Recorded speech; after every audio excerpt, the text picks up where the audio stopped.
ইসিতে নিবন্ধনের জন্য ১৪৭ দলের আবেদন। ত্রয়োদশ জাতীয় সংসদ নির্বাচনকে সামনে রেখে এবার অন্তত ১৪৭টি রাজনৈতিক দল নির্বাচন কমিশনে নিবন্ধনের জন্য আবেদন করেছে। রোববার বিকালে নির্বাচন কমিশনের কর্মকর্তারা এ তথ্য জানিয়েছেন। তবে ডেসপ্যাচ থেকে তথ্য একীভূত করা হলে ইসি সচিবালয়ের জনসংযোগ শাখা আনুষ্ঠানিকভাবে জানাবে কতটি দল নিবন্ধনের জন্য আবেদন করেছে। এদিকে নিবন্ধনের আবেদনের শেষ দিনে রোববার জাতীয় নাগরিক পার্টি, বাংলাদেশ আম জনগণ পার্টি, জনতার পার্টি বাংলাদেশ সহ বেশ কয়েকটি দল ইসিতে আবেদন জমা দিয়েছে। শর্ত পূরণ করেই নিবন্ধনের আবেদন করা হয়েছে। তাদের দল নিবন্ধন পাবে বলে তারা আশাবাদী।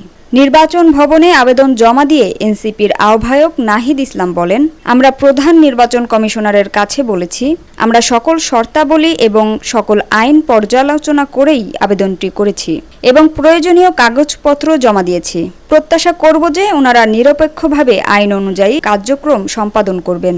সেক্ষেত্রে এনসিপির যে কোনো ধরনের বৈষম্য বা কোনো ধরনের অবিচারের শিকার না হয়, এটাই আমাদের প্রত্যাশা। আমরা আশাবাদী দ্রুততম সময়ের মধ্যেই নাগরিক পার্টি নিবন্ধন পাবে এবং নিবন্ধিত দল হিসেবে জনগণের কাছে যাবে। আবেদন জমা দিয়ে জেপিবির মহাসচিব শওকত মাহমুদ বলেন, রাজনৈতিক দল নিবন্ধনের জন্য আবেদন করেছি। নিবন্ধন বিধিমালার যে শর্ত আছে সেগুলো পালন করা খুব কষ্টকর।